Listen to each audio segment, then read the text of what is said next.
皆さんご機嫌いかがですか？インストチャンネルコーヒーです。今日はもうここ組み込んでしまっていて見えないんですが、Zoom の32ビットフロート録音対応デュアル AD 搭載のオーディオインターフェース UAC232 をご紹介します。はい、今日はこの画面に出てますけども UAC232 オーディオインターフェースようやく届きました長かった。最近の Zoom 製品は非常にスタートダッシュに乗り遅れると調達にものすごい時間がかかるという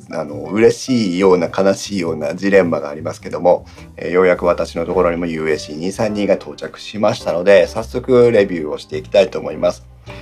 UAC232、オーディオインターフェースです。パソコンに対してマイクやその他、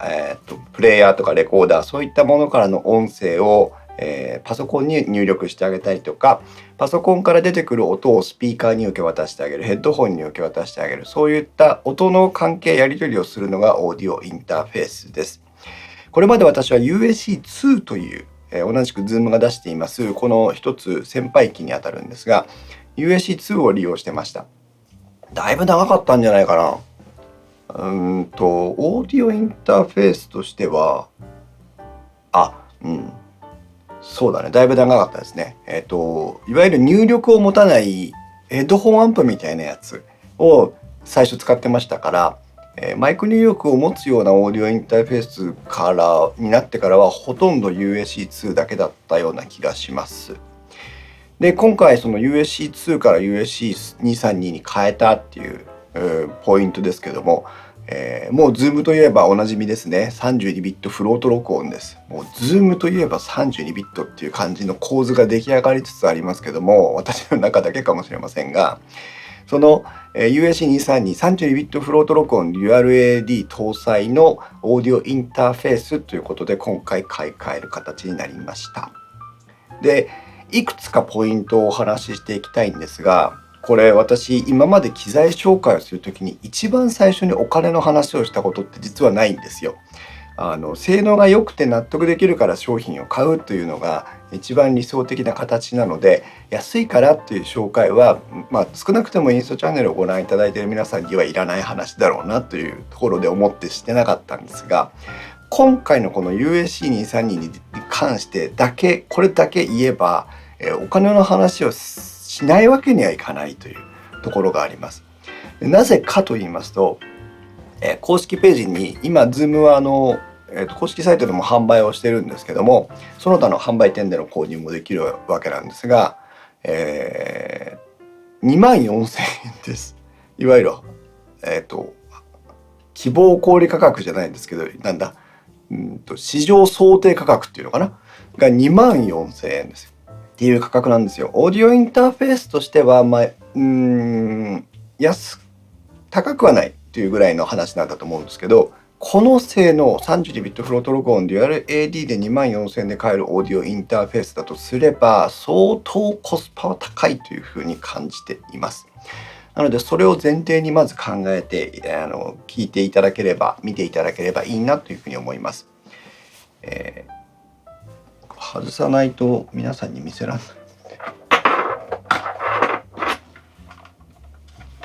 ない。もう実用環境に入っとこんな感じです。もうまだ保護フィルムも剥がしてないんですけど、1チャンネル2チャンネル2チャンネルの TRS-XLR コンボジャックがついていまして、これ一つ嬉しいポイントなんですけども、ファンタム電源の供給が独立してついています。1番は1番、2番なら2番だけ独立してファンタム電源の供給がついているので、機材に優しいというところですね。それから1番についてはハイ G がついています。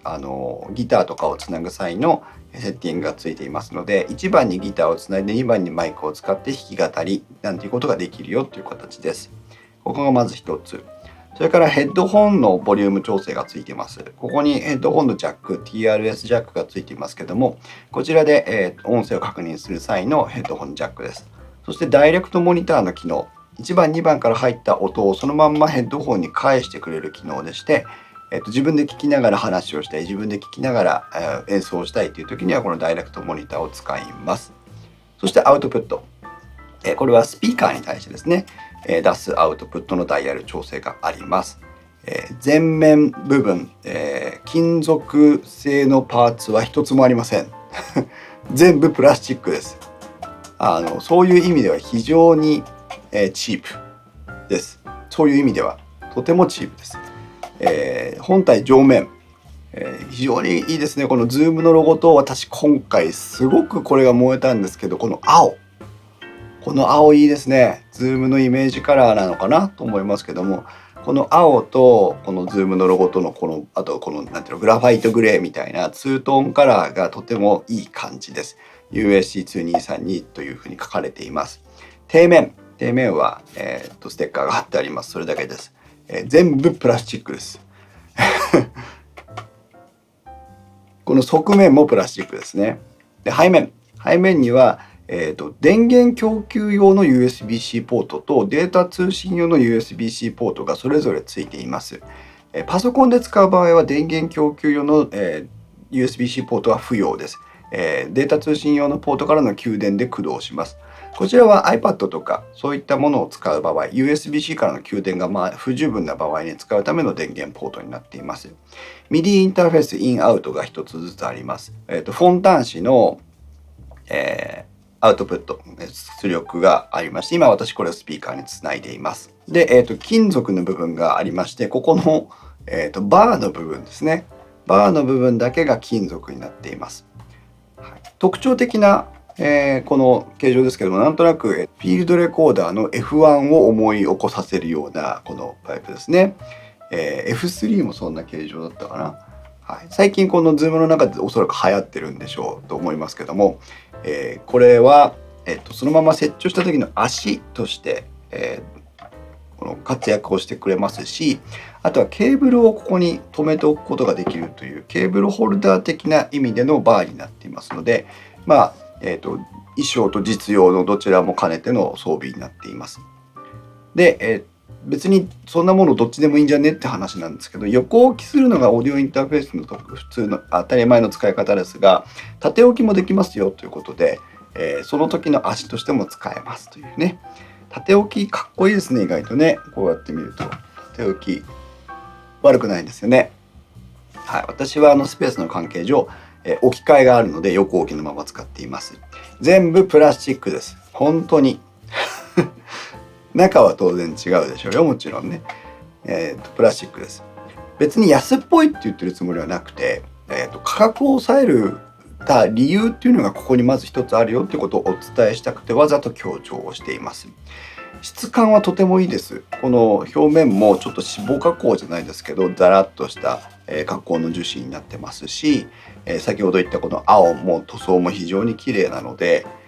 満足感は高いです。とにかく高いです。だって金属かどうかなんてほぼ関係ないじゃないですか。ものすごい発熱するとかっていうなら別ですよ。放熱のために金属とかっていうことがあるのかもしれませんけども、そんなこともないので、ただ普通に、プラスチック筐体なんだっていうことだけはお伝えをしておきますが、その分価格が安くなっていると思えば非常にいい選択だなというふうに思います。高級感あります。非常に光沢感のあるトップパネル、フロントパネルになってます。傷とかでつきそうでね、ちょっと気を使いますけど、すごく綺麗です。逆にメガネ拭きかなんかで拭かないといけないかなっていう感じがしてます。これだけなんです。本当に軽くて。なので、ノートパソコンとこのオーディオインターフェース、それから XLR ケーブルとダイナミックマイクで、どこに行っても録音ができるっていう感じになりますから、コンパクト、今までのね、オーディオインターフェースとかと比べても、いい感じになってるんじゃないでしょうか。で、早速、復旧をさせてですね。はいと。これでもうセットアップ完了という形になります。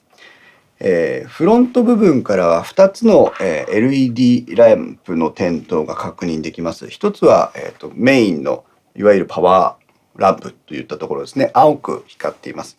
それから32ビットフロートで動作をしているよっていう時の32ビットフロート動作のインジケーターが光りますけども、あとあれか、ファントム電源の押した時の、ボタンとかも青く光ります。刺さるような強い光じゃないので、気にはなりません。全然大丈夫です。視界に入っても全く邪魔しません。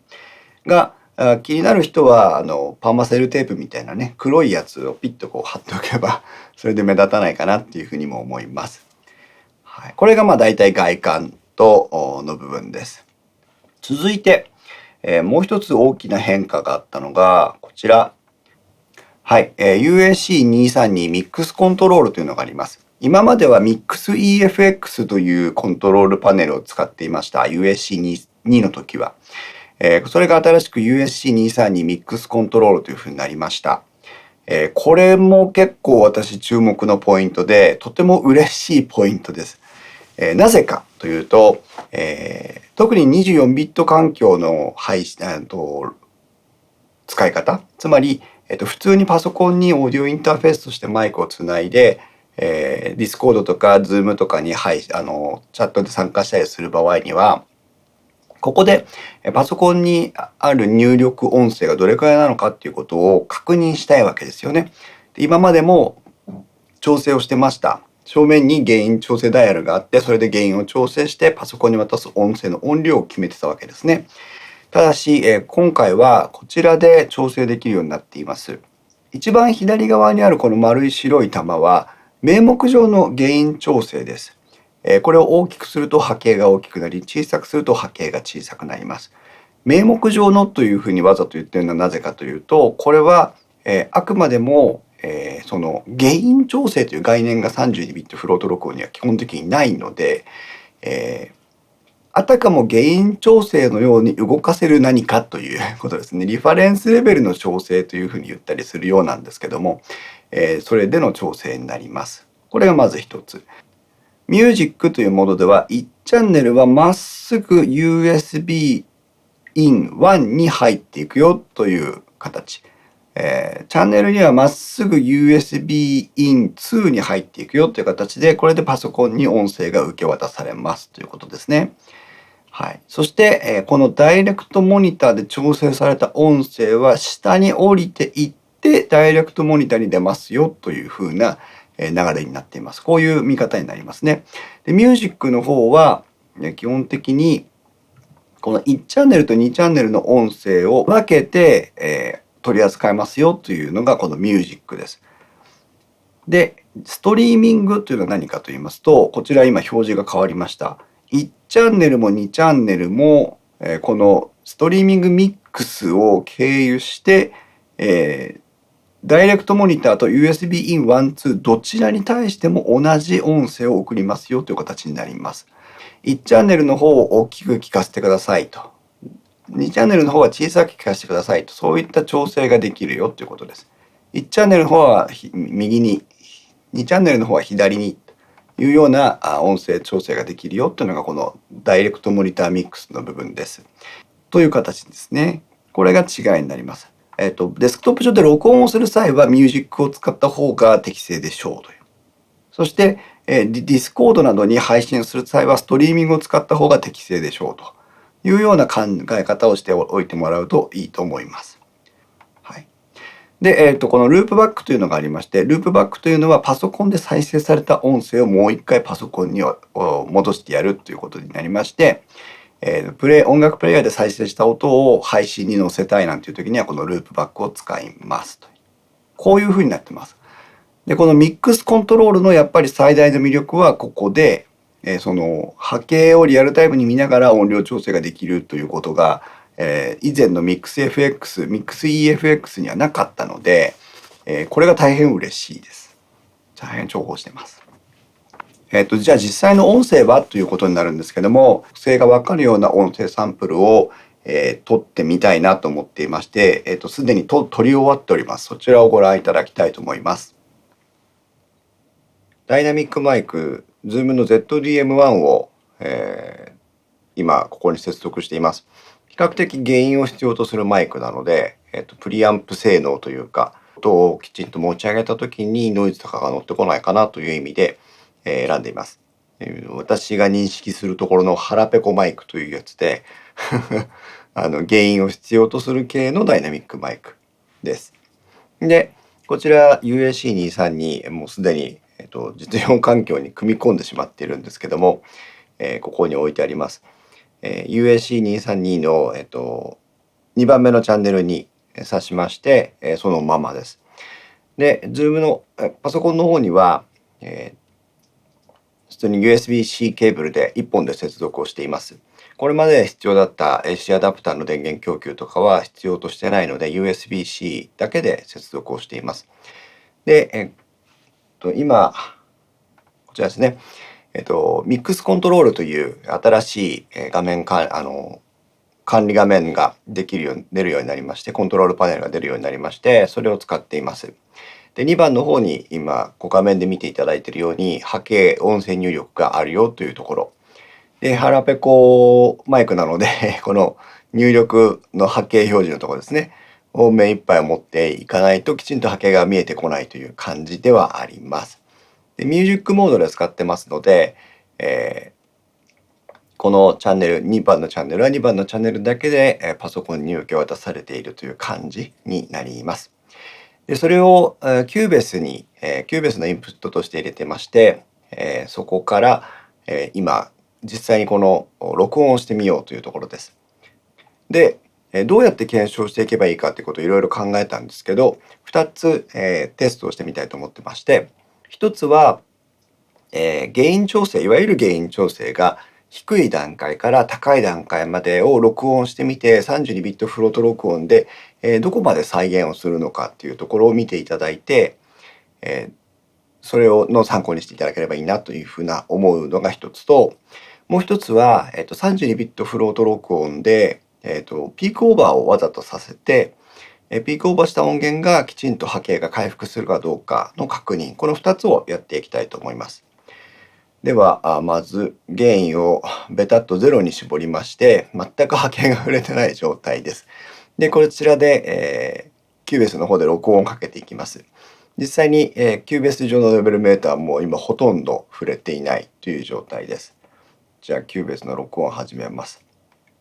皆さんご機嫌いかがですか？電気屋ウォーカーのコーヒーです。皆さんご機嫌いかがですか？電気屋ウォーカーのコーヒーです。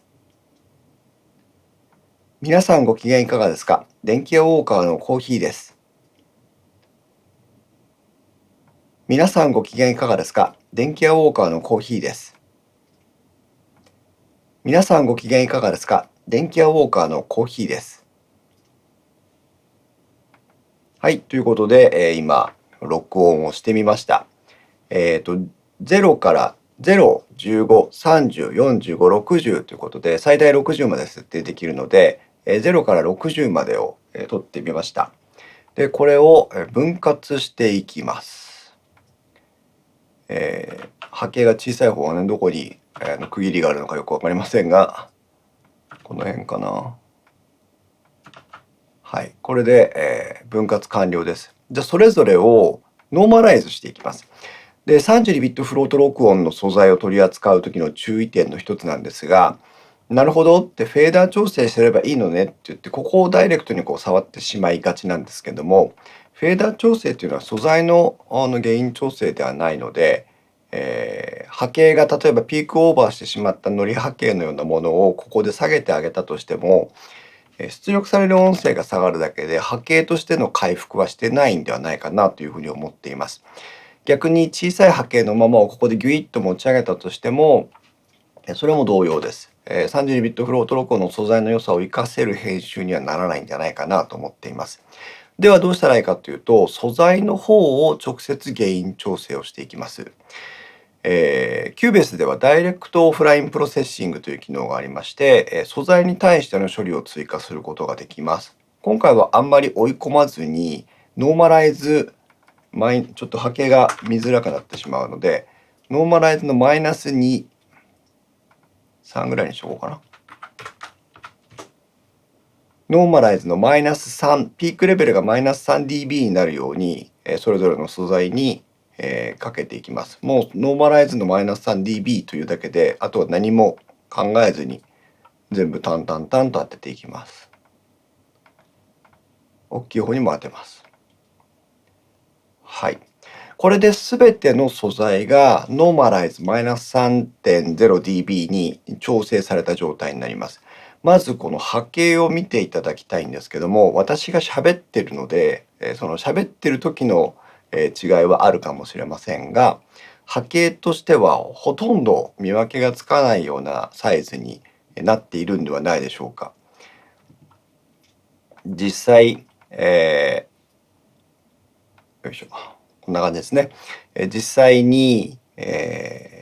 山谷も綺麗に再現されているように見えますし、非常にどこがどれで撮ったのかわからないような、そういう綺麗な再現をしてるんじゃないかなと思います。ちょっと聞きやすいように調整をしますが、前後トリミングしますが、よいしょ。はいと。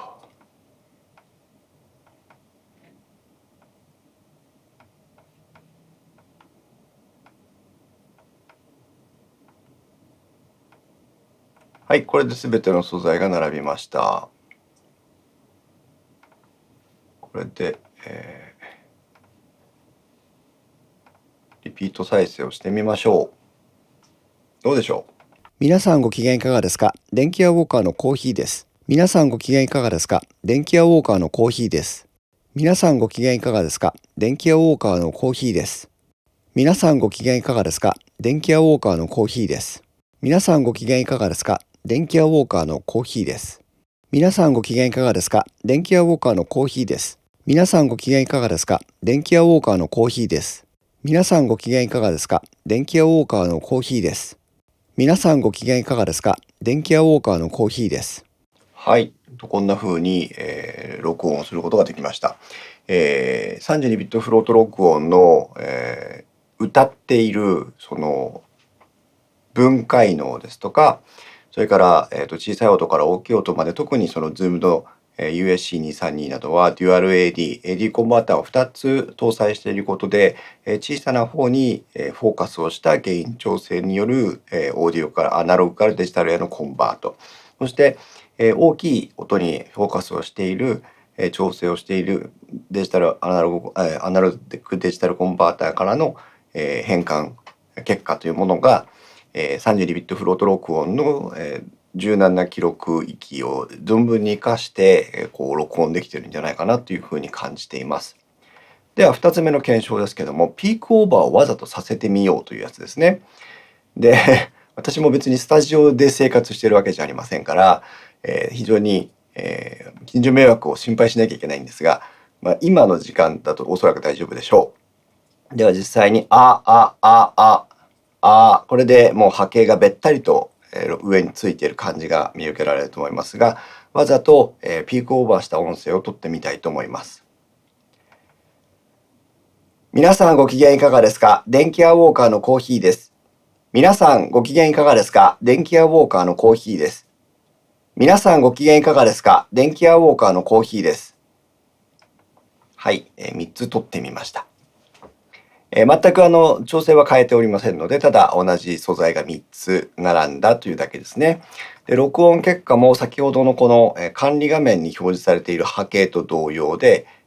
もうピークオーバーをしてしまって上がバッサリと切られた状態になります。波形が潰れているのはお分かりいただけると思います。ではこれを先ほどと同じようにダイレクトオフラインプロセッシングでノーマライズをしてしまいます。マイナス 3dB。はい。この通りですね。これでもう波形が完全に再現をしています。皆さんご機嫌いかがですか？電気屋ウォーカーのコーヒーです。皆さんご機嫌いかがですか？電気屋ウォーカーのコーヒーです。皆さんご機嫌いかがですか？電気屋ウォーカーのコーヒーです。このように、波形の情報を保ったままピークオーバーをしても、しなくても小さい音でも大きい音でも破綻なく失敗なく、録音ができるよというのがこの UAC232 をはじめとする32ビットフロート録音デュアル AD の、録音でして、この UAC232 でも、他の機材と同じように32ビットフロート録音の特徴を生かした録音ができるというのが、これで確認が取れた形になります。F6 が隣に置いてあります。私が通常ポッドキャスト収録をする際には F6 を使ってるんですが、F6 と UAC232 の違いは何かといえば、こちらはオーディオインターフェースなので、直接パソコンに録音をすることになります。こういったキューベースのようなソフトウェアを使って録音することになります。非常にシンプルな構成で配信をすることができるという、そういうメリットがあるんじゃないかなと思います。私はいろんな都合からこのミキサーと、レコーダーという物理的な機材を使っての録音スタイルを今まで組み上げてきたっていう経緯があるので、これが基本のスタイルになると思うんですけども、とにかく楽ですよね。中間に機材を挟まないっていうことはそれだけミスが少ないっていうことなんですよ。調整をしようと思った時に調整をする機会があった方が便利なのは間違いないんですが、調整を必要としない、のであれば、間に挟めば挟むほどミスの原因になりますので、いざという時失敗する、いざという時問題が切り分けられないっていうことにもなりますから、オーディオインターフェースだけで、これだけのことができるんであれば非常に便利なんじゃないかなというふうに思います。はい、では続いて、オーディションです。Adobe のオーディションを持ってきました。で、ここで注意点なんですけども、UAC232 には、動作確認済みアプリケーションという表がありまして、32ビットフロート録音の動作ができるかどうかっていうことを各 OS ごとにまとめてある表があります。で、先ほどの Cubase、それから今からやろうと思っているオーディション、ともに32ビットフロート録音には対応してるんですけども、注意書きがありまして、Windows 11の場合のオーディション、それからプレミアプロ、ダヴィンチリゾルブ、オーダーシティ、このあたりですね、米印がついています。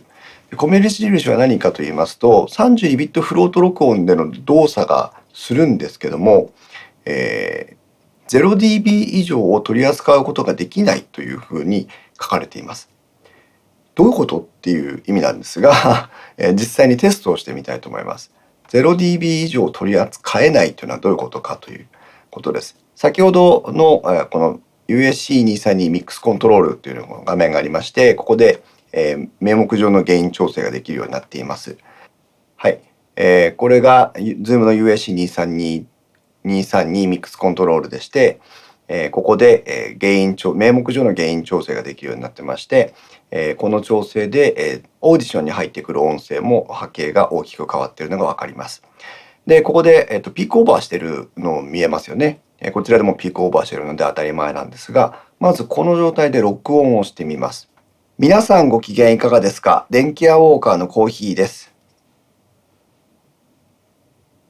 はい、いいサンプルが取れました。わざとピークオーバーさせてみましたけども、ここの部分ですね。ここの部分。ここ切っちゃおうかな。この部分です。この部分は先ほどの Cubase でのテストと同様に、ピークオーバーをしてしまってるんですね。再生してみましょう。皆さんご機嫌いかがですか？電気屋ウォーカーのコーヒーです。はい、ビリビリ音声になっているのがわかると思います。じゃあこれのゲインを下げてやれば32ビットフロート録音ですから波形が回復するんではないかということになります。クリップゲイン、このクリップに対するゲイン調整というのでクリップゲインを下げてやります。そうするとゲインは下がるんですけども波形は回復しません。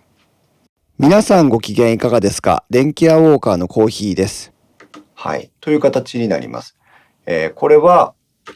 皆さんご機嫌いかがですか？もう一回音割れしてしまった音声ですから、この今再生中の DAW でのピークオーバーはしませんが、すでに破綻のある音になってしまっているということです。皆さんご機嫌いかがですか？電気屋ウォーカーのコーヒーです。はい。これが先ほど、説明のあった32ビットフロート録音の取り扱いはできるものの 0dB を超えた音声は取り扱えませんよというのがこれに当たります。では、オーディションしか持ってないのに32ビットフロート録音でどうするのってことなんですけども、その場合はこの名目上の入力ゲインをそもそも下げてやります。32ビットフロート録音で取れてるわけなので、どんだけ下げても、どんだけ下げてもっていうと誤解がありますけども、下げても問題なく取れるというのがありますので、これで取ってみましょう。皆さんご機嫌いかがですか？電気屋ウォーカーのコーヒーです。皆さんご機嫌いかがですか？電気屋ウォーカーのコーヒーです。皆さんご機嫌いかがですか？電気屋ウォーカーのコーヒーです。はい、このように取りました。皆さんご機嫌いかがですか？電気屋ウォーカーのコーヒーです。はい、この、十分に原因の要はヘッドルームといいますか、ゆとりを持った音源であれば、問題ないので、これを後から大きくしてあげれば、皆さんご機嫌いかがですか？明瞭な原因設定ができた素材として取り扱うことができます。もちろん32ビットフロート録音ですから、小さい部分の潰れ、解像感のなんていうんですか、解像感の低さというのは出てこないので、小さく取っても大きく再現できます。で、こちら大きく取ってしまった方ですけども、皆さんご機嫌いかがですか？電気屋ウォーカーのコーヒーです。皆さんご機嫌いかがですか？電気屋ウォーカーのコーヒーです。はい。40まで下げたにもかかわらず大きな声を出すとピークオーバーしてしまいますね。あまり良くないサンプルでしたが、この上が切れてる状態、上というかそのヒゲが切れてる状態は変わりませんので、これは、ダメなサンプルという形になります。なのでもう少しゲインを下げておきたいですね。じゃあもうめんどくさいこと言わないでガバッと15ぐらいにしとこうかと。もう波形が触れませんね。皆さん、皆さん、30ぐらいにしときましょうか。これがセンター値です。これで取ってみましょう。皆さんご機嫌いかがですか？電気屋ウォーカーのコーヒーです。皆さんご機嫌いかがですか？電気屋ウォーカーのコーヒーです。はい、取ってみました。当然波形はこんなお寒い状態でして、もしポッドキャストの収録を1時間半ぐらいして終わって出てきた音源がこれだったら私はがっくりと膝をつくわけなんですが、32ビットフロート録音ですので、十分に解像感を保ったまま、皆さんご機嫌いかがですか？電気屋ウォーカーのコーヒーです。皆さんご機嫌いかがですか？電気屋ウォーカーのコーヒーです。このように再生することができます。ノイズとの、分離というか、なんですか、SN 比もいい感じだし、大きくしたからといって、このノイズのパートね、ここの部分が目立ってくるようなこともありません。当然ノイズも一緒に持ち上がりますから、それはダイナミックマイクの特性によるところかなというふうに感じはしてますけども、十分に使える音声として録音ができるという形になります。まとめますと USC232 で32ビットフロート録音、パソコン上の DAW に直接録音をする際には、皆さんこのウェブサイトで、それぞれお使いになる OS の32ビットフロート録音の動作、DAW の動作を確認していただいて、もしこの米に32ビットフロート設定で動作しますが 0dB 以上の値を取り扱うことはできませんという注釈が書いてある DAW をお使いになる場合は、必ず、大声で笑ったり咳き込んだりしても、0dB を超えない位置にこの名目上の波形調整、ゲイン調整をしてあげるといいと思います。はい、そこがポイントになります。で、私が先ほど一番最初に使ったキューベースの方は32ビットフロート録音の取り扱いができていて、なおかつ 0dB 以上の取り扱いもできるので、いわゆる満額回答、全部の32ビットフロート録音の便利さを使うことができるという形になります。その他には、プロトゥールズとかリーパー、スタジオ1、FL スタジオ、ケークウォークなどが32ビットフロート録音の 0dB 取り扱いに対応しています。あと、アイゾトープの RX シリーズなんかも対応してますね。逆に、オーダーシティ、オーディション、プレミアプロ、ダヴィンチリゾルブが残念ながらそれには対応していません。今後の各ソフトウェアのアップデートで対応してくる可能性はあるんじゃないかなと思いますけども、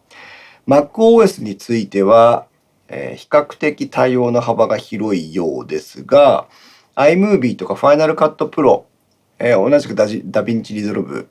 この後、ガレ版、こういうのは残念ながら対応してない。0dB 以上の取り扱いには対応してないということになっています。このあたりはちょっとご注意いただいて。はい、いかがでしたでしょうか。32ビットフロート録音 DualAD の良さを生かしたオーディオインターフェースとしてどうやってその録音をしていくのか活用していくのかっていうところの目安になればいいなというふうに思っています。その32ビットフロート録音で Windows 11を使っていてその 0dB を超えたところを取り扱えない問題っていうのがバグというか多分ソフトウェアの対応次第だと思うんですけども、現状ちょっとありますのでそこはご注意をいただきたいなと思います。なんか自分の環境でこうで困ったとか、これがその仕様の問題なのか不具合なのかわからないなんていう時はお問い合わせをいただければ私のできる範囲で、ちょっと問題の切り分けに協力できればいいなと思っているのでその時はご連絡をください。UAC23 にまとめていきますと、このコストパフォーマンスで32ビットフロート録音 DualAD を使った録音ができてなおかつ、今までのように、プリアンプとかゲイン調整というものを、そこまで心配しなくてもいいものになりましたから、ミキサーとか、マイクブースターとかマイクアクティベーターとか、別途のレコーダーとかっていうものを使用せずにオーディオインターフェースとマイクだけで録音環境が成立するというのは最大のメリットだと思います。特にこれからポッドキャスト番組を始めたいとか YouTube 配信を始めたいという方は、ダイナミックマイクであれコンデンサーマイクであれ、その USB-C 接続じゃないこういういわゆる従来型の XLR などで接続するタイプのマイクというのは、次のステップその音質の向上を考えたいなって思った時に必ず通らなきゃいけない道になってると思うんですね。今まではスノーボールで録音してたけどちょっとこういう課題があってダイナミックマイクを使ってみたいとか今まではこういうマイクを使ってたけども、こうなんだ頑張れるようになってきたからもっと音質を追求したいなんて言った時にダイナミックマイクであれコンデンサーマイクであれっていう、検討したいというニーズが出た時にこの UAC232 があれば、ミキサーとか他のプリアンプとかっていうのを用意せずにこれだけで、やっていくことができるっていうメリットはあると思います。そしてその録音をして必ず出てくるのがマイクがどうであれ機材がどうであれレベル設定の、ミスによってもう本当に小さい音でしか取れてなかったりとか、クリップバリバリのダメ音声になってしまったりとかっていう悲しい事故が起きるわけですね。ワクワクラジオというポッドキャスト番組がありますけどもそこの森口さんが言ってましたけど慌ててデモ音源とかを取らなきゃいけない時があって録音が終わって聞いてみたら原因調整間違っててもうどうしようみたいなことになるんだっていうふうにおっしゃってたので、プロの方でもそういうことが起きるというその時に 32ビットフロート録音であれば DAW でキュッとすればそれでおしまいなのであまりにも簡単に表現しすぎてますけどそういうふうな、感じになりますから我々素人も音声の録音や編集の経験が浅い我々でも、撮った後でリカバリーができるっていうのは非常に安心感につながるなと思います。本当にゲストを招いていい収録ができたのに自分の音声がもうダメダメだったっていうともう本当泣くんだけないのでそういった時に32ビットフロート録音の選択肢は良くてでパソコン前提になってますから他のレコーダーの取り扱いが難しいとかっていうことじゃなくてオーディオインターフェースをつなげて設定することさえできればあとは特に考えることなく使えるというポイント。それから UAC232 のミックスコントロールが新しくなりましてリアルタイムで波形表示が見ながら名目上のそのリファレンスレベルの調整ができるようになってますのでそれも嬉しいメリットの一つでさらにこれは誰だっけなツイッターでフォローしていただいている方がいつだか私に漏らしてくれましたけども、1チャンネルと2チャンネルをミックスして配信できないんだっていうのがあったんですよ。これ実はシンプルでものすごく単純な問題に見えるんですけど、結構その融通の利かない問題でして自分の喋った音声が L チャンネルにだけしか聞こえないんだ R チャンネルだけしか入らないんだみたいなことがよくあるわけです。そうした時にストリーミングモードとミュージックモードを切り替えることによって、片方のチャンネルに入った音声でもちゃんと両方のチャンネルから音声を出してくれるというミックスしたものを2チャンネル出してくれるっていうことになりますから、その選択肢があるっていうのがとてもいいことかなというふうに思っています。で、オーディオじゃないや AC アダプターのようなね別途機材を用意することなく本体とケーブル1本でつながって給電もできるというのもメリットですね。という形で USC232 の魅力をご紹介してきましたけどもいかがでしたでしょうか。いやーいいなと思います。本当です。おしゃれよねとにかくね。ここにありますけどね。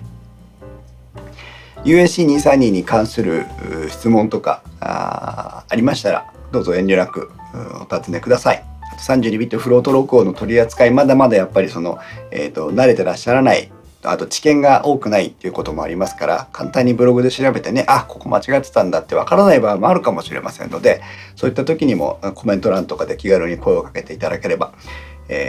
対応します。たまに YouTube のコメントの通知機能がうまくいってなくて発見するのに時間がかかったりするんです。すいません。その際は、ちょっとお待ちいただきたいと思うんですけども、必ずいただいたコメントには回答してますので、一緒にねこの USC232 も楽しんでいけたらいいなというふうに思っています。以上インストチャンネルコーヒーでした。ありがとうございました。